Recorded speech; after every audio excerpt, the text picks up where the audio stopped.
Hengky Letui Hamalo ayahanda Glenn Fredly akhirnya mau juga buka suara. Gosip rencana pernikahan Glenn dengan Dewi Sandra memang sudah tak bisa dibendung. Bukti permohonan surat numpang nikah di Bali yang dibuat Dewi sepertinya tinggal tunggu waktu saja. Tunggu punya tunggu, Glenn dan Dewi tak juga kunjung bicara. Awak Gospot hanya berhasil berbincang dengan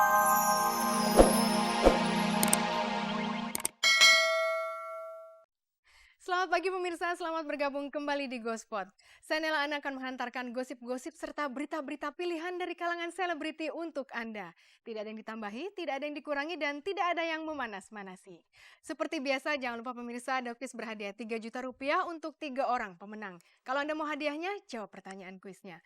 Caranya mudah, ketik GS spasi jawaban A atau jawaban B dan kirimkan via SMS ke nomor 6288. Jadi simak beritanya dan jawab pertanyaan kuisnya di akhir tayangan nanti. Bersama Gospot Anda tak perlu was-was ketinggalan berita, dan pemirsa, inilah sajian segar dari meja redaksi Gospot untuk Anda yang memang haus akan berita-berita dari dunia selebriti.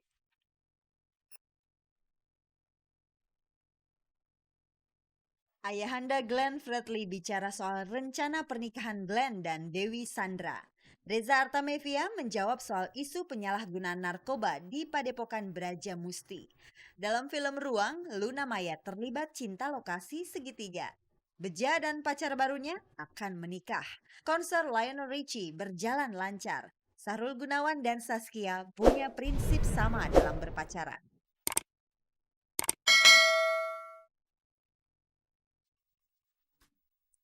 Pemirsa, sejauh ini Dewi Sandra dan Glenn Fredly saling bungkam soal kabar pernikahan mereka.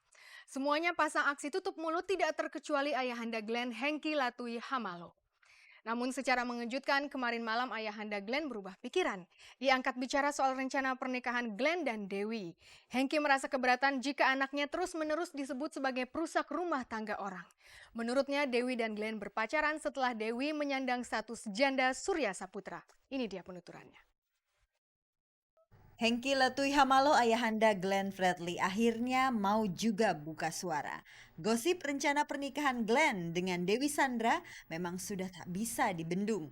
Bukti permohonan surat numpang nikah hanya bisa mensupport bahwa Glenn itu hak kamu. Mau kamu sama siapapun, kamu itu semua itu yang menentukan yang di atas. Oke, kamu jalankan yang perlu, kamu bahagia di kemudian hari, itu aja. Pemirsa, kembalinya Reza Artamevia ke rumah orang tuanya menyisakan persoalan. Sejak kejadian Minggu Kelabu yang diwarnai insiden baku hantam, baru kali ini Reza bicara ke publik soal keluarganya yang berseteru dengan Padepokan Brajamusti. Akibat kejadian itu, kabar tidak sedap pun menghujani Padepokan AA Gatot. Sebagai salah satu keluarga besar Padepokan, Reza merasa perlu meluruskan semuanya. Langkah apa yang akan ditempuh Reza selanjutnya? Saksikan penuturan Reza berikut ini.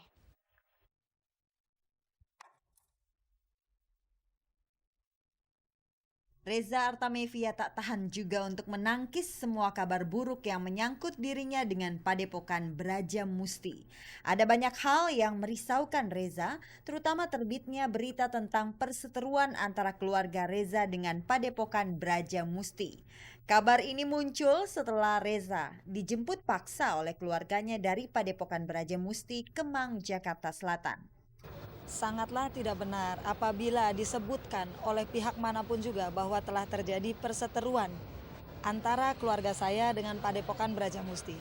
Dan kalaupun misalnya akhirnya pada saat itu karena saya berteriak, karena saya kaget, saya berteriak, tentu siapapun yang dekat akan datang otomatis. Gitu, insiden itu sudah dijelaskan. Keluarga saya tentu saja akan sangat gusar. Begitu setelah terjadi peristiwa tersebut yang saya yakin semua sudah pada mendengar, saya baru tahu karena apa. Setelah saya baca berita-berita, setelah saya mengikuti, demi Allah, demi Rasulullah, saya sangat berduka, saya sangat sedih gitu. Separah itukah orang tega membuat kerusakan di muka bumi gitu. Sejak kejadian Minggu Kelabu itu, Padepokan Brajamusti tak henti-hentinya dihantam kabar tak sedap. Kabar seputar keterlibatan narkoba hingga campur tangan AA Gatot terhadap Reza praktis menjadikan pukulan berat bagi Reza. Oleh karena itu dengan tegas Reza menyatakan semua kabar itu adalah fitnah besar. Saya ingin menyatakan bahwa sangatlah wajar apabila ternyata begitu saya pulang ke rumah, oh ini toh yang didengar, narkoba dan sebagainya, terus dibilang sekte, dibilang saya diperas sama Padepokan, saya harus membiayai Padepokan. Saya mau membiayai Padepokan dari mana? Saya mau peras, apa yang mau diperas? Orang saya yang lama nggak bekerja kok. Saya bekerja sekarang, justru saya bekerja di yayasan, makanya saya telah dites urin di Rumah Sakit Ketergantungan Obat Fatmawati, biar jelas ya, saya tidak akan tutupi. Kalau Anda semua, karena ini kita ketemu di sini, saya tidak bisa kasih lihat berkas, tapi saya kasih tahu gitu supaya silakan Anda cek langsung ke sana, negatif tentunya ya. Tapi alhamdulillah telah terjadi islah, gitu ya, telah terjadi islah, baik secara langsung maupun tidak langsung, gitu. Dalam hal ini sudah terjadi antara keluarga saya dengan Padepokan Brajamusti karena mereka tidak berseteru, mereka hanya terseret dalam gelombang fitnah yang dibikin oknum-oknum tidak bertanggung jawab. Dan terus terang, saya Reza Artamevia dalam hal ini pun siap untuk segera menuntut pihak yang saya anggap perlu saya tuntut sebagai pribadi, bukan sebagai anggota Padepokan ya. Reza tak segan-segan menuntut pihak yang telah mencemarkan Padepokan dan keluarganya. Tekad Reza itu tak lain berpijak pada kebenaran yang ada pada dirinya. Saya Reza